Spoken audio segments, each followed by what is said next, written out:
Hello guys, hope you are fine. Your studies are going well. And आज का video होने वाला है माई प्रिपरेशन से रिलेटेड कि मैंने मेरी एम्स नर्सिंग 2024 एग्ज़ाम की प्रिपरेशन कैसे की, मैंने क्या क्या प्रॉब्लम फेस की जब मैं मेरी एम्स नर्सिंग की प्रिपरेशन कर रही थी उस टाइम पे, और मेरे माइंड में कैसे आया कि मुझे एम्स नर्सिंग एग्ज़ाम देना चाहिए 2024 का, और मेरा ये सपना कैसे बन गया कि मुझे एम्स नर्सिंग एग्ज़ाम क्रैक करना है, ये मेरे लिए बेस्ट ऑप्शन है।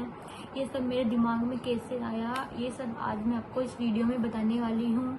और मेरा क्या क्या टाइम टेबल था, मैं कब पढ़ाई करती थी और क्या बेस्ट टाइमिंग है पढ़ने का, सुबह शाम, जो मुझे ऐसे लगता था कि हाँ ये टाइमिंग अच्छा है तो मैं मेरे अकॉर्डिंग बताऊंगी। और टाइम टेबल बेस्ट क्या हो सकता है नर्सिंग एग्ज़ाम के लिए, आप कैसे पढ़ाई करें और क्या मतलब आपके लिए बेस्ट रहेगा इस टाइम में, क्योंकि अभी आपके पास इतना टाइम नहीं बचा है, कुछ ही मंथ बचे हैं आपके, 1-2 मंथ बचे हैं आपके एग्ज़ाम के लिए। तो इस टाइम में मैं आपको बताऊंगी कि आपको क्या क्या करना चाहिए ताकि आपका स्कोर अच्छा रहे और आपका एम्स नर्सिंग एग्ज़ाम क्रैक हो जाए और आपका सिलेक्शन हो जाए और आपको एक बेस्ट एम्स मिले। उस टाइम पे सीरियसली कहूँ तो ऐसा कुछ नहीं था मेरे दिमाग में कि मेरे को एम्स नर्सिंग 2024 है उसका एग्ज़ाम देना चाहिए, ऐसा नहीं था कि मेरे को अच्छा नहीं लगता था, बट मेरे दिमाग में ऐसा कोई थॉट ही नहीं आया कि मैं एग्ज़ाम देने वाली हूँ या फिर एग्ज़ाम कि मुझे एग्ज़ाम देना चाहिए एम्स नर्सिंग 2024 का। उस टाइम पे मैं नीट 2024 की प्रिपरेशन कर रही थी, तो मेरी एक फ्रेंड है, उसने बोला, ये बात है ऑलमोस्ट मार्च 2024 की, तो उसने मेरे को बोला कि तेरे को एम्स नर्सिंग का फॉर्म भरना चाहिए। तो मैंने बोला कि एक बार एक चीज़ पे फोकस कर लेते हैं, अगर इसमें नहीं हुआ तो मैं नेक्स्ट ईयर एम्स नर्सिंग का फॉर्म भी भर दूँगी। तो उसने बोला कि नहीं, रिस्क नहीं लेना चाहिए, ड्रॉप क्यों ले रही है 1 साल का, और फिर कि इसमें हो जाएगा तो इसमें चली जाना, ये भी अच्छी है, बहुत बेस्ट है।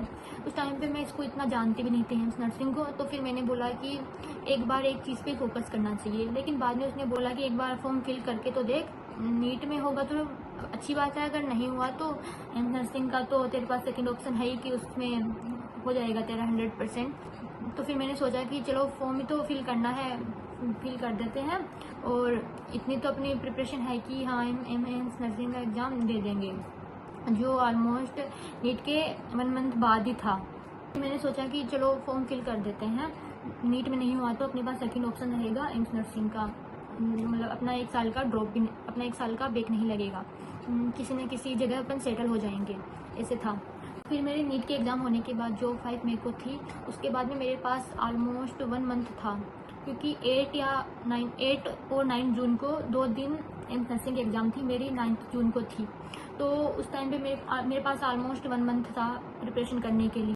जब मेरा नीट में सिलेक्शन नहीं हुआ तो मैं बहुत डिप्रेशन में चली गई थी कि अब मैं क्या करूँ, मेरे को अब क्या वापस ड्रॉप लेना चाहिए नीट के लिए, या फिर मेरे को एम्स नर्सिंग एग्ज़ाम जो मैंने फॉर्म फिल किया था वो एग्ज़ाम देनी चाहिए। तो फिर मैंने सोचा कि अगर मेरे को नीट भी दोबारा करनी है, फिर मैंने सोचा कि अगर मेरे को नीट भी दोबारा देनी है तो क्यों ना, वही सिलेबस आ रहा है एम्स नर्सिंग एग्ज़ाम के लिए, तो मुझे ये एग्ज़ाम भी सीरियसली देना चाहिए। उससे क्या है, अगर मैं ड्रॉप भी लेती हूँ नीट के लिए तो मेरी प्रिपरेशन तो हो ही रही है ना।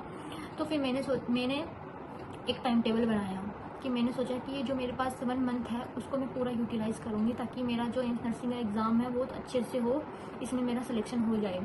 और फिर मेरे को ऐसे था कि मैंने सीरियसली कहूँ तो मैं इस वीडियो में वही चीज़ बताऊंगी जो मैंने एक्चुअल में फील की थी उस टाइम पे, और इसको आप नेगेटिव में मत लेना। उस टाइम पे मैंने सोचा कि क्यों ना मुझे, जब मेरा एम्स नर्सिंग में सिलेक्शन हो जाएगा तो मैं वहाँ पे जाके मेरी नीट की प्रिपरेशन करूँगी, मुझे नर्सिंग में नहीं जाना। मैंने ये सोचा था कि मेरे को एमबीबीएस करना है, मेरे को नर्सिंग में नहीं जाना। जब मेरा एम्स नर्सिंग में सिलेक्शन हो जाएगा तो यहाँ से मैं चली जाऊँगी और कॉलेज में जाके मैं वहाँ पे मेरी प्रिपरेशन करूँगी और अगेन नीट दूँगी। तो मैंने सोचा कि तो इससे मेरी जो मैं ये पढ़ाई करूँगी 1 महीने, वो मेरे आगे भी काम आएगी नीट में, जो अगले साल में जो नीट दूँगी ना, तो जो नेक्स्ट ईयर में नीट देने वाली हूँ उसमें मेरे काम आएगी, ये मैंने सोचा। तो मैंने सोचा कि चलो अच्छे से पढ़ाई करते हैं, पढ़ाई कर रहे हैं। तो फिर मैंने मेरा टाइम टेबल बनाया कि मेरे पास 2 टारगेट थे, एक तो मेरे नेक्स्ट ईयर की जो मैं नीट देने वाली थी उसकी मेरी प्रिपरेशन हो रही थी, और जो ये एम्स नर्सिंग एग्ज़ाम थी उसकी भी मेरी प्रिपरेशन हो रही थी, तो इसलिए मैं अच्छे से पढ़ाई करी थी उस टाइम पे।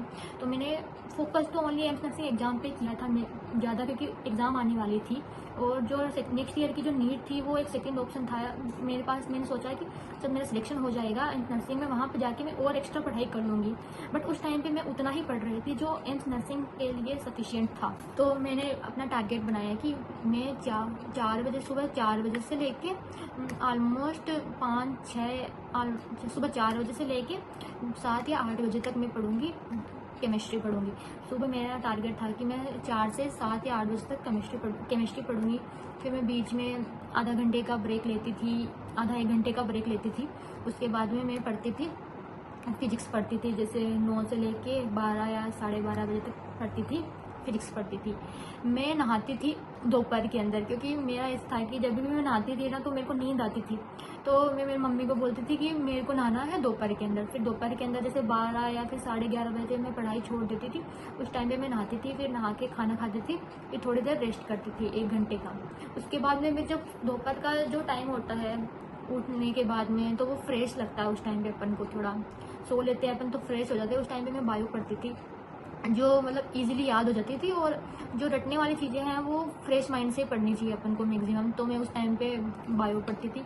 और वैसे भी अगर आपकी बायो अच्छी है तो आपको इतना डिफ़िकल्टी नहीं आएगी उस टाइम पे पढ़ने में। आप दोपहर के टाइम में बायो पढ़ सकते हैं।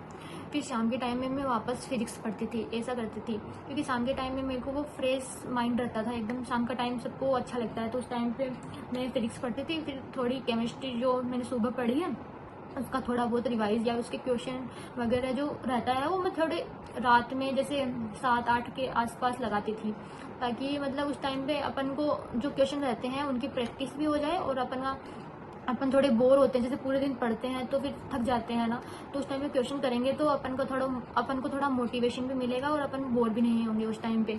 फिर मैं खाना खाती थी 8 बजे। फिर 8 बजे खाना खाने के बाद में मैं बिल्कुल भी नहीं पढ़ती थी। खाना खाने के बाद में मेरे से बिल्कुल भी पढ़ाई नहीं होती थी। फिर मैं सुबह उठती थी 4 बजे वापस। तो आप भी इस शेड्यूल को फॉलो कर सकते हैं। अगर आपसे रात में पढ़ाई नहीं होती तो इस शेड्यूल को आप फॉलो कर सकते हैं। और अगर आप रात में पढ़ने वाले बच्चे हैं कि हमसे रात में पढ़ाई होती है, तो आप दिन में रेस्ट कीजिए, 5 to 6 आवर आप स्लीप लीजिए। अगर आप नींद नहीं लेंगे तो आपसे रात में पढ़ाई इतनी नहीं हो पाएगी।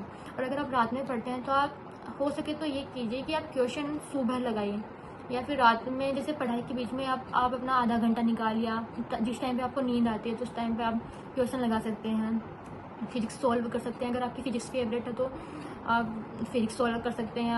अगर आपका कोई क्वेश्चन सही होता है उसमें तो आपको मोटिवेशन भी मिलता है, तो आप ऐसे कर सकते हैं। ये कोई बात नहीं है कि मतलब आप दिन में पढ़ाई करते हैं तो आपके अच्छे नंबर आते हैं, रात में पढ़ाई करते हैं तो अच्छे नंबर आते हैं। और आप मेरा शेड्यूल है वो भी आप फॉलो करके देख सकते हैं, वो भी बहुत बेस्ट रहेगा आपके लिए।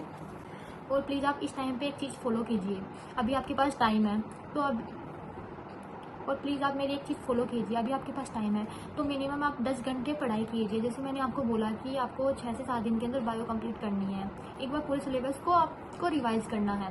पूरी पढ़ाई अगर आपका पढ़ा हुआ नहीं है तो आपको पूरा एक बार सिलेबस पूरा पढ़ना है, और आपको मिनिमम 10 घंटे पढ़ाई करनी है। एक बार आप अपना टाइम निकालिए, 10 घंटे कैसे भी करके निकालिए। मेरी बात मानिए, अगर आपका पूरा सिलेबस हो जाएगा तो आपको कॉन्फिडेंस आएगा कि हाँ आपका इस बार एम्स नर्सिंग का एग्ज़ाम ज़रूर क्लियर हो जाएगा। और अभी आप मेरी एक चीज़ फॉलो कीजिए जो आपके लिए बहुत बेस्ट रहेगी आपके मार्क्स इंक्रीज़ करने में। अभी आप क्या कीजिए, आपका कॉन्फिडेंस भी बिल्डअप होगा उस चीज़ से, और आपको मोटिवेशन भी आएगा कि हाँ इस बार आपका सिलेक्शन ज़रूर हो जाएगा। आप 5 से 6 दिन के अंदर कुछ भी मत पढ़िए, अपनी बायो पूरी कर दीजिए। उसको आप कर सकते हैं 5 से 6 दिन के अंदर। एनसीईआरटी पढ़ते हैं तो आप पूरी बायो कर सकते हैं। फिर आप केमिस्ट्री कर दीजिए 5 से 6 दिन के अंदर। अगर आपको ज़्यादा टाइम लगता है तो आप 8 से 9 दिन भी ले सकते हैं आप उसके लिए। फिर आप कर दीजिए फिजिक्स।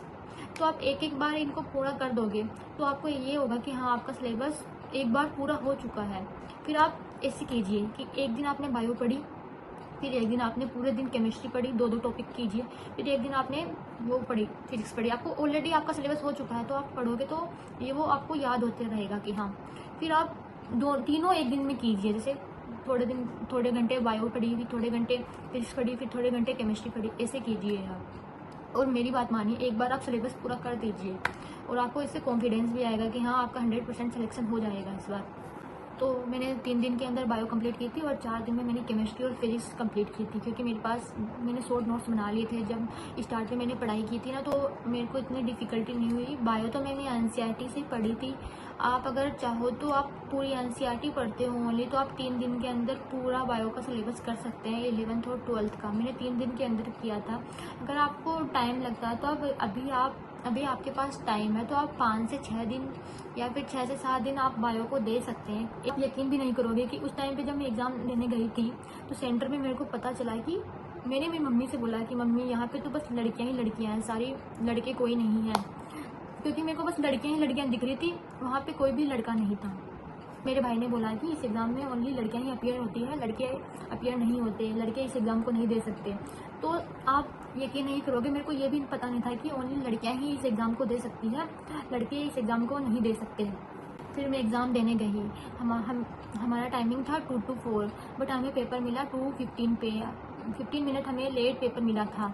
उस टाइम पे मेरी तबीयत भी बहुत ख़राब हो गई थी, इसलिए मेरे मार्क्स ओनली 68 रह गए थे।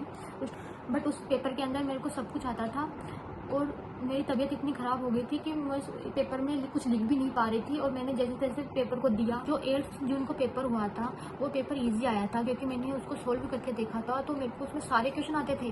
बट जो 9 जून को पेपर आया था वो उसको टफ तो नहीं बोल सकते, लेकिन हाँ वो थोड़ा कैलकुलेटिव था। फिजिक्स का जो पेपर था वो थोड़ा कैलकुलेटिव था, उसमें कैलकुलेटिव पार्ट ज़्यादा आया था और मॉडरेट लेवल के क्वेश्चन आए थे। कई क्वेश्चन ईजी थे बट कई क्वेश्चन मॉडरेट लेवल के भी थे।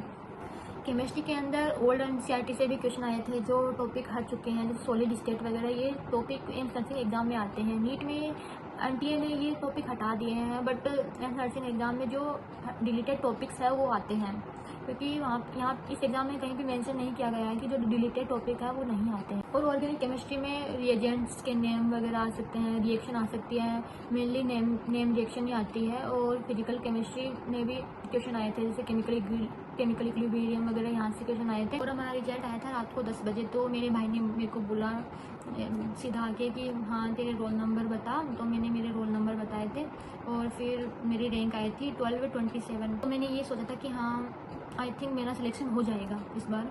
तो मेरे भाई ने भी बोला था कि हाँ हो जाएगा इस बार तेरा सिलेक्शन, टेंशन मत ले।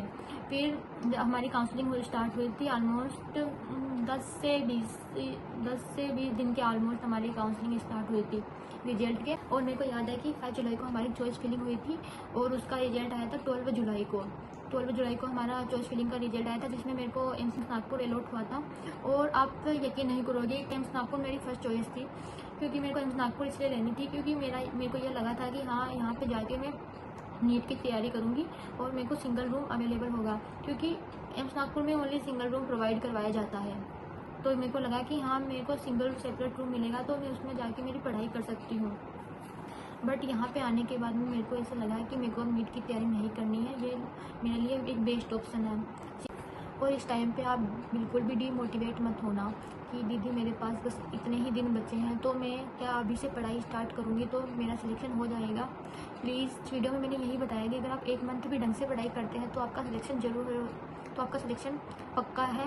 बट आप अपना कॉन्फिडेंस लूज मत होने देना इस टाइम पे, क्योंकि यह बहुत क्रूशियल टाइम है और ये टाइम ही डिसाइड करेगा कि आपका एम्स नर्सिंग एग्जाम में सिलेक्शन होता है या फिर नहीं होता है। कॉन्फिडेंस बहुत इंपॉर्टेंट रहता है। और मैंने भी अपनी नर्सिंग की और मैंने भी अपना एम्स नर्सिंग की तैयारी और मैंने भी अपनी एम्स नर्सिंग की तैयारी सेल्फ ही की थी। अगर आप सेल्फ स्टडी करते हैं तो आप बिल्कुल भी डीमोटिवेट मत होना। अगर आपका कोई भी क्वेश्चन है तो मुझे प्लीज़ कमेंट कीजिए, मैं उसका जवाब ज़रूर दूंगी। अगर आपको मेरा वीडियो अच्छा लगा है तो please like comment and share कीजिए, ताकि ऐसे वीडियो मैं आपके लिए और आती रहूँ। प्लीज़ लाइक एंड सब्सक्राइब कीजिए। Thank you so much.